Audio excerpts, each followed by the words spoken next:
नमस्कार दोस्तों, मेरा नाम है राहुल। तो दोस्तों आज हम बात करने वाले हैं एसएससी जीडी का जो 26/2/2024 यानी कि आज की शिफ्ट के अंदर जितने भी मैथ के क्वेश्चन पूछे गए हैं, आज की इस वीडियो के अंदर हम उनका फुल डिटेल्स और के बारे में बात करने वाले हैं। तो बिना किसी तरीके के इस वीडियो को स्टार्ट करता है, आप जो इस वीडियो को लास्ट में हमें बात जरूर बताना कि आपको ये वीडियो कैसा लगा। ठीक है, तो चलते हैं सबसे पहले क्वेश्चन पर। सबसे पहला जो क्वेश्चन पूछा गया था आपसे यहाँ पर, वो आपसे यहाँ पर एचसीएफ और एलसीएम से पूछा गया था। एंड दोस्तों मैं आपको बता दूँ, इसके आपसे यहाँ पर दो प्रश्न पूछे गए थे। ठीक है, कितने पूछे गए थे? दो क्वेश्चन पूछे गए थे आपसे यहाँ पर। उसके बाद में आपसे यहाँ पर जो पहले और यहाँ पर जो ऑप्शन पूछा गया था, यानी कि पहला जो क्वेश्चन पूछा गया था वो आपको यहाँ पर कुछ इस प्रकार से था कि आपको जो एलसीएम दे रखा था वो आपको यहाँ पर 120 दे रखा था।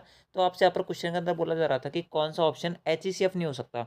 आपसे यहाँ पर ये पूछा जा रहा था। दोस्तों मैं आपको बता दूँ, जो भी आपका ऑप्शन आया था, जैसे ए बी सी डी कुछ भी ऑप्शन आया था, ऑप्शन एचईसीएफ वाला वो नहीं हो सकता जिसका यहाँ पर 120 के अंदर पूर्ण रूप से बाहर नहीं जाता, वो ना वो वाला ऑप्शन नहीं हो सकता। यानी कि अगर आपको यहाँ पर ऑप्शन के अंदर दे रखा है 11, 10, उसके अंदर दे रखा है 5, उसके अंदर रखा है 15, तो दोस्तों आपको यहाँ पर बताना था, ऐसे मान लो कि इनमें से कौन सा आपका एचईसीएफ नहीं हो सकता। तो दोस्तों आपका 11 वाला आंसर नहीं हो सकता, क्योंकि 11 का आपका 120 के अंदर पूर्ण रूप से बातचीत नहीं होती, यानी कि पूर्ण रूप से बाज नहीं जाता। इस कारण से जो ए वाला आंसर था वो आपका नहीं हो सकता था, यानी कि ए वाला करेक्ट आंसर हो जाता। ठीक है, अगला अगला जो क्वेश्चन पूछा गया था वो आपसे यहाँ पर सरलीकरण यानी कि सिंप्लीफिकेशन का पूछा गया था। मैं आपको बता दूं, सिंप्लीफिकेशन के आपसे यहाँ पर 2 और 3 क्वेश्चन पूछे गए थे।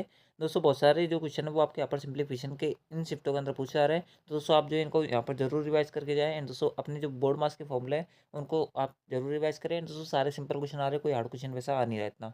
अगला क्वेश्चन आपसे यहाँ पर पूछा गया था सीपी से, यानी कि लाभ एंड हानि से पूछा गया था। आपसे यहाँ पर क्या पूछा गया था? आपसे यहाँ पर पूछा गया था कि कॉस्ट प्राइस में अगर 40% का इंक्रीज कर दिया जाए तो और गेन जो है वो 10% अगर हमें फाइनली प्राप्त करना है तो डिस्काउंट कितना देना है। यानी कि आपसे बोला जा रहा है कि मान लो कि एक जो वस्तु है वो 100 रुपये की थी, अगर आपने 140% कर दिया इसको, यानी कि 140 रुपये इसकी एमआरपी कर दी 40% बढ़ाकर, आप लोगों को बिल्कुल सही बात है। तो आपसे अब बोला जा रहा है कि आप जो है इस प्रोडक्ट को फाइनली जो बेच रहे हो वो 110 में बेच रहे हो, तो आपने 140 पर कितने परसेंट की छूट दी कि प्रोडक्ट जो है वो आपका 110 का पड़ गया। तो दोस्तों आप बोलोगे हमने 30% की छूट दी, यानी कि 30 रुपये की छूट दी। कितने पर? आप लोग 140 पर दिए, इंटू क्या करेंगे, 100 करेंगे। तो जो भी आपका आंसर आएगा वही आपका यहाँ पर क्या होगा, डिस्काउंट परसेंटेज होगा। ठीक है, यानी कि 100 में से घटा देंगे उसको, यानी कि इसको काटेंगे, एक जीरो से एक जीरो कट जाएगा, कितना बचेगा आप लोग 300/14 बचेगा। यानी कि कितना बचेगा आप लोग के यहाँ पर 150/7 बचेगा। ठीक है, 300/14 150/7 बराबर बात है। भाग देंगे 7 दूनी 14, 2 जीरो 7 दूनी 14, सॉरी 7 दूनी 14, हाँ तो 22 पॉइंट का अप्रोक्स आपका क्या आएगा, आप लोग डिस्काउंट परसेंटेज आएगा। यही हमारा आंसर था। अगला अगला क्वेश्चन आपसे पूछा गया था कि कोई धनराशि जो है वो 2 साल में अगर 2,000 रुपये हो जाती है और 5 साल में 3,000 रुपये, तो देन रेट ऑफ इंटरेस्ट आपको ज्ञात करनी चाहिए। देखो किस प्रकार सॉल्व करेंगे। देखो 2 साल में 2,000 हो रही है, 3 साल में 3,000 हो रही है, यानी कि 3,000 ये यहाँ पर होगा नहीं वैसे, है ना। ये जो डिजिट मैं आपको बता रहा हूँ, डाटा जो बता रहा हूँ, ये आपका चेंज है, बाकी क्वेश्चन का पैटर्न चेंज नहीं है। अगर मैं मानूँ कि 5 साल में वो जो राशि है वो 5,000 रुपये हो जाती है, ठीक है, तो काटने में थोड़ी दिक्कत आएगी। वैसे नॉर्मल आपका पूरा रूप से जो डिजिट कट रहा है वही वाले आपको ऑप्शन आ रहे हैं, क्या वही आपके यहाँ पर डाटा दिया जा रहा है आपको, यहाँ पर कोई डिफिकल्ट डाटा नहीं दिया जा रहा। तो मान लेते हैं कि यहाँ पर 3,000 की जगह क्या लिखा हुआ है, आप लोग 5,000 लिखा हुआ है। तो किस प्रकार से इस क्वेश्चन सॉल्व करते हैं। देखो कोई धनराशि 2,000 रुपये हो रही है 2 साल में, 5 साल में 5,000 रुपये हो रही है, यानी कि जो बीच के 3 साल थे उसके अंदर कितने का ब्याज मिला होगा, आप बोलोगे यहाँ पर 3,000 रुपये का ब्याज मिला होगा। यानी कि 1 साल के अंदर कितना ब्याज मिला होगा, आप बोलोगे 1,000 रुपये का ब्याज मिला होगा। आप लोग बिल्कुल सही बात है, 1,000 रुपये का ब्याज मिला है कितने पर। ठीक है, यहाँ पर जो 2 साल था, यानी कि मान लो कि तीसरे साल जब आएगी तो उसके अंदर कितना रुपये हो जाएगा, आप लोग 3,000 रुपये हो जाएगा सेम अमाउंट। आप लोग बिल्कुल सही बात है, यानी कि कितने की वृद्धि हुई, आप लोग 1,000 की वृद्धि हुई, आप लोग कितने पर हुई, आप लोग 2,000 पर हुई, इंटू क्या करेंगे, 100 करेंगे। यानी कि आपका जो रेट ऑफ इंटरेस्ट की वैल्यू आ जाएगी वो कितनी आ जाएगी, आप लोग 50% की आ जाएगी, और यही हमारा आंसर था। इस प्रकार से आपको क्वेश्चन सॉल्व करना है और अपने आंसर निकालना है। अगला जो क्वेश्चन पूछा गया था वो आपसे यहाँ पर सीआई का पूछा गया था। किस प्रकार के क्वेश्चन पूछे जा रहे हैं मैं आपको बता देता हूँ। सीआई के क्वेश्चन पूछा जा रहा है कि मान लो कि कोई आपको प्रिंसिपल दे रखा है जैसे 10,000 रुपये। ठीक है, 10,000 रुपये दे रखा है, रेट ऑफ इंटरेस्ट आपको दे रही है 5% की। ठीक है, तो आपसे बोला जा रहा है कि जो आपका 2 साल के अंदर सीआई और एसआई के मध्य जो आपका यहाँ पर अंतर होगा वो कितना होगा। इस प्रकार से क्वेश्चन पूछा जा रहा है, किस प्रकार सॉल्व करते हैं अगर आप इस क्वेश्चन को। ठीक है, अगर आपकी शिफ्ट में इस प्रकार से क्वेश्चन पूछा था तो देखो किस प्रकार सॉल्व करते हैं। आपको पता होना चाहिए कि कॉस्ट प्राइस और सॉरी चक्रवृद्धि ब्याज और साधारण ब्याज का जो अंतर होता है, मैं मान लेता हूँ कि उसका एक्स है 2 साल का। आप लोग बिल्कुल सही बात है। मूलधन कितना है आपका, आप बोलोगे 10,000 है। इंटू क्या करेंगे रेट बटा 100 यानी कि आर बटा 100 का होल स्क्वायर। आप बोलोगे बिल्कुल सही बात है। आर की वैल्यू कितनी है 5%, 5/100 यानी कितना हो जाएगा आप बोलोगे 1/20 हो जाएगा। 1/20 का आप बोलोगे होल स्क्वायर यानी कि 1/20 इंटू 1/20 आप बोलोगे बिल्कुल सही बात है।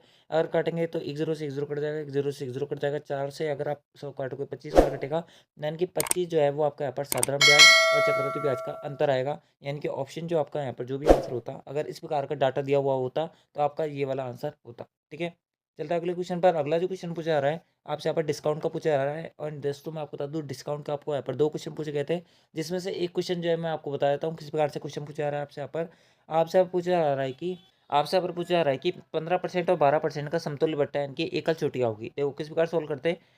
आपको क्या करना है, अगर समतुल्य चोटियाँ यानी कि सक्सेसिव पूछा जा रहा है आपसे यहाँ पर, क्या पूछा जा रहा है आप बोलोगे सक्सेसिव पूछा जा रहा है। ठीक है, इस प्रकार सोल्व करोगे 15 + 12 करना है, माइनस का क्या करोगे आप यहाँ पर 15 × 12/100 सॉल्व करेंगे तो कितनी वैल्यू आएगी 15 12 27 होता है, माइनस कितना आएगा आप बोलोगे यहाँ पर अगर 15 × 12 करेंगे तो 180 आएगा, यानी कितनी वैल्यू यानी कि आप लोग 1.8 बचेगी। अगर मैं सॉल्व करूँगा तो कितनी वैल्यू बचेगी आप लोग 25.2 बचेगी, सॉरी 26 पॉइंट, हाँ सही है 25.2 ही बचेगी। ठीक है, यानी कि 25.2 जो होगा वो करेक्ट होगा। ठीक है, चलता है अगले क्वेश्चन पर।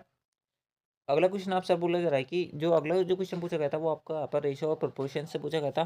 क्या पूछा जा रहा है आपसे यहाँ पर, आपसे अब बोला जा रहा था कि ए बी और सी तीन व्यक्ति हैं। आप बोलोगे बिल्कुल सही बात है। इनका जो आपका प्रॉफिट का परसेंटेज है वो 9:12:16 के अंदर है।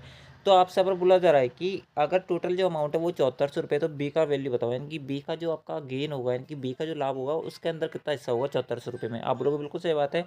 तो 7400 आपका टोटल आपका क्या है, 7400 रुपये क्या है आप बोलोगे यहाँ पर टोटल पेमेंट है। कितने रेशो में बांटना आप बोलोगे 9 + 12 21, 21 और 16 कितना होता है आप लोग यहाँ पर 21 16 होता है 35। ठीक है, सॉरी 21 16 कितना होता है आप लोग यहाँ पर 37 होता है। इंटू क्या करेंगे 12 करेंगे, बी का हिस्सा याद करना है। अगर काटेंगे 2 बार कटेगा यानी कि बी का हिस्सा कितना आएगा आप लोग 2400 रुपये का आएगा। यही हमारा आंसर था। ठीक है, इस प्रकार से क्वेश्चन सॉल्व करना है। अगला अगला क्वेश्चन पूछा गया था आपसे यहाँ पर टाइम एंड वर्क का। मैं आपको बता दूँ इस प्रकार से 2 क्वेश्चन पूछे जा रहे हैं आपसे यहाँ पर। आपसे यहाँ पर एक क्वेश्चन इस प्रकार से पूछा जा रहा है कि मान लो कि ए जो है ना वो बी से 18 गुना यहाँ पर क्या है एफिशिएंस है, यानी कि 18 गुना ज़्यादा कार्यकुशल है किसी काम को करने में। आप बोलोगे बिल्कुल सही बात है। इस प्रकार से क्वेश्चन पूछा जा रहा है, यानी कि एफिशिएंसी का रेशियो दे रखा है आपको 18:1, जो कि आपके एफिशिएंसी का रेशियो है। और आपसे अब बोला जा रहा है कि ए जो है अगर उस काम को एक्स डेज में कर सकता है, मैं मान लेता हूँ कि ए जो है उस काम को कितने दिन में कर सकता है, हम बोलेंगे 19 दिन में कर सकता है। आप बोलोगे बिल्कुल सही बात है। तो आपसे अब बोला जा रहा है कि अगर ये दोनों एक साथ मिलकर काम करें तो उस काम को कितने दिन में कंप्लीट कर लेंगे, वो आपसे यहाँ पर इस प्रकार से क्वेश्चन पूछा जा रहा है। तो किस प्रकार सॉल्व करोगे, देखो अगर ए जो है 18 के एफिशिएंसी से काम करेगा और 19 दिन में उस काम को पूरा कर सकता है, तो दोस्तों इसका टोटल काम कितना आएगा आप लोग 19 × 18 आएगा। आप लोग बिल्कुल सही बात है। अगर दोनों काम करेंगे एक साथ मिलकर तो कितने के एफिशिएंसी से काम करेंगे आप लोग 18 + 1 19, 19 के एफिशिएंसी से काम करेंगे तो 19 से 19 कर जाएगा, यानी कि 18 जो होगा वो करेक्ट होगा। ठीक है, अगला अगला जो क्वेश्चन पूछा गया था वो आपसे यहाँ पर ट्रेन वाला क्वेश्चन पूछा गया था। मॉडरेट था ये क्वेश्चन, एवरेज स्पीड से यहाँ पर क्या था रेशियन में था, यानी कि एवरेज स्पीड से लगभग क्वेश्चन था। ठीक है, अगला अगला क्वेश्चन आपसे बोला गया था कि कौन का आपको यहाँ पर वैल्यूम बताना था। एच और आर जो थी वो आपको यहाँ पर गिवन थी, यानी कि दी हुई थी। यानी कि नॉर्मल फॉर्मूला बेस्ड क्वेश्चन था। आपको फॉर्मूला लगाना था 1/3 πr² और आपका आंसर निकल के आ जाता, आपको इसके अंदर कहीं भी दिक्कत नहीं आती। ठीक है, अगला क्वेश्चन में सिंप्लीफिकेशन पूछा गया था। 2 से 3 क्वेश्चन आपसे पूछा जा रहे हैं। बोर्ड मार्क्स का आपका क्या है यहाँ पर इसमें रूल लग रहा है। आप लोगों को बिल्कुल सही बात है। ठीक है, इस प्रकार से आपसे यहाँ पर क्वेश्चन पूछे जा रहे हैं। अगला जो क्वेश्चन है जो आपसे पूछा जा रहा है वो आपको यहाँ पर एलसीएम एंड एचसीएफ से पूछा जा रहा है। मैं आपको बता दूँ आपसे यहाँ पर इस प्रकार से भी क्वेश्चन पूछा जा रहा है कि 31 और 73 का एचसीएफ क्या होगा। देखो इन दोनों के बीच में कोई कॉमन है क्या आप लोगों को बिल्कुल नहीं है, तो एचसीएफ आपका एक है। ठीक है, बिल्कुल बेसिक सा क्वेश्चन था, एक जो होगा वो करेक्ट आंसर होगा इस प्रकार से। अगला जो क्वेश्चन पूछा गया था वो आपका यहाँ पर परसेंटेज से पूछा गया था और 2 क्वेश्चन पूछे गए थे, है ना। इसमें से एक क्वेश्चन जो है हमारे हाथ में लगा है, क्या हाथ में लगा है आपसे यहाँ पर, आपसे बोला जा रहा है कि 1236 का 75% क्या होगा। देखो 75% की फ्रैक्शन वैल्यू क्या होती है आप बोलोगे 3/4 होती है। ठीक है, 75% की फ्रैक्शन वैल्यू किस निकालते हैं 75/100, इसको काटेंगे 25 से 3 बार कटेगा, 4 बार कटेगा, तो 3/4 जो होगी इसकी फ्रैक्शन वैल्यू होगी। तो 1236 का 3/4 निकालोगे तो कितनी बार कटेगा आप बोलोगे यहाँ पर 4 से काटेंगे, 4 3 12, 4 9 36, यानी कितनी वैल्यू आएगी 27 और 9 9 27 जो होगा वो करेक्ट आंसर होगा। ठीक है, बेसिक सा क्वेश्चन था। अगला अगला जो क्वेश्चन पूछा गया था वो आपके यहाँ पर प्रॉफिट लॉस से पूछा गया था। आपसे यहाँ पर बोला जा रहा था कि अगर लॉस जो है वो 40% है और कॉस्ट प्राइस और सेलिंग प्राइस का जो अंतर है वो ये आपका यहाँ पर कितना है 224 रुपये, तो सेलिंग प्राइस क्या होगा। देखो किस प्रकार सॉल्व करेंगे। लॉस आपका 40% है। ठीक है, मान लेता हूँ कि 100 रुपये का जो आइटम है वो कितने रुपये में बिक रहा है आप लोग यहाँ पर 60 रुपये में बेच रहा है। आप लोग बिल्कुल सही बात है। कॉस्ट प्राइस और सेलिंग प्राइस का जो आपको यहाँ पर अंतर दे रखा है, ठीक है, वो आपको कितना दे रखा है आप बोलोगे 224 रुपये का दे रखा है। यानी कि अगर मान लो कि आपने यहाँ पर यानी कि आपसे यहाँ पर इनडायरेक्टली बोला जा रहा है कि 40 जो आपकी यहाँ पर रुपये का घाटा हुआ है ना, ये इसकी वैल्यू 224 है। यानी कि 40% की वैल्यू आपको यहाँ पर कितनी दे रखी है, आपको यहाँ पर आप लोग को 224 दे रखी है। तो एसपी यानी कि कॉस्ट प्राइस की वैल्यू पूछ रहा है, सॉरी सेलिंग प्राइस की वैल्यू पूछ रहा है। तो सेलिंग प्राइस कितनी है आपकी यहाँ पर आप लोग की 60 रुपये की है।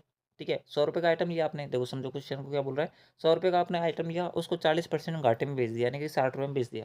तो आपसे अब बोला जा रहा है कि जब वो अपनी सेलिंग प्राइस था, ठीक है, जो आपका सेलिंग प्राइस था और जो आपका कॉस्ट प्राइस था, इन दोनों के मध्य का जो अंतर है वो कितने रुपए का है? आप बोलोगे 224 रुपये का है। तो आपसे अब बोला जा रहा है कि इनका सेलिंग प्राइस क्या रहा होगा, यानी कि 60 की वैल्यू पूछ रहा है इनडायरेक्टली, कुछ नहीं करना।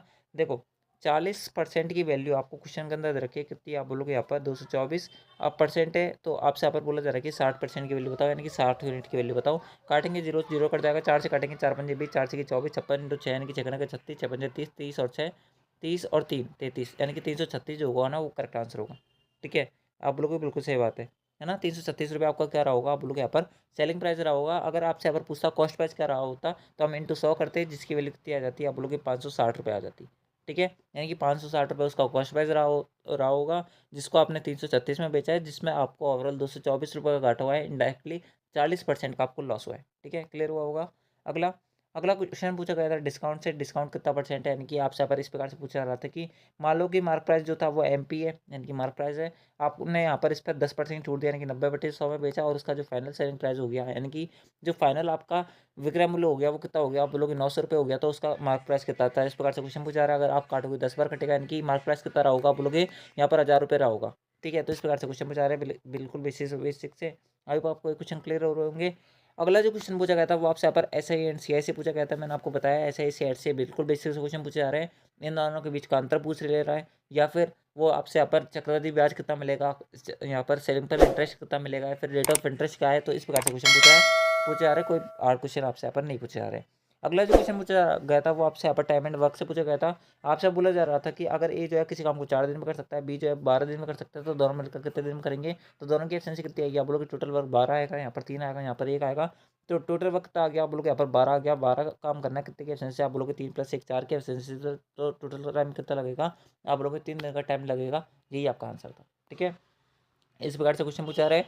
ठीक है, तो आई होप आपको सारे क्वेश्चन क्लियर हुए होंगे। ठीक है, तो दोस्तों आई होप आपको सारे क्वेश्चन क्लियर हुए होंगे। एंड दोस्तों अगर आप मेरी मानो तो इन पे बेस्ड जितने भी क्वेश्चन है, जैसे बोर्ड मास रूल हुआ, या फिर आपके यहाँ पर कॉस्ट प्राइस सेलिंग प्राइस का जो अंतर है, या फिर आप यहाँ पर चक्रवृद्धि ब्याज सीआई और एसआई का वित्त का जो अंतर है, इनकी जो फॉर्मूला है उनको जरूर देखे जाए। फ्रैक्शन वैल्यू जो होती है जैसे 16.66% है, इसकी वैल्यू क्या होती है, यानी कि इसकी वैल्यू कितनी होती है, आप लोगों को यहाँ पर 1/6 होती है। तो इस प्रकार से आपको यहाँ पर जो क्वेश्चन है उनको आपको रिपीट करना है, इनकी आपको यहाँ पर जरूर से देख के जाना है। एंड दोस्तों मैं आपको बता दूँ कि अगर आपको इसकी पीडीएफ चाहिए तो आप जो टेलीग्राम चैनल से ज्वाइन जरूर कर लेना, वहाँ से आपको इसकी पीडीएफ मिल जाएगी। एंड दोस्तों अगर आपने इसे पहले वाली शिफ्टों का सोल्यूशन नहीं देखा है तो उनको देख लेना, ताकि आपको बहुत अप्रोक्स जो है, यानी कि बहुत ज़्यादा आपको यहाँ पर बहुत ज़्यादा एक्यूरेट जो है आपको यहाँ पर अनुमान लग जाएगा कि आपके आने वाले शिफ्टों में किस प्रकार से क्वेश्चन पूछे जा सकते हैं।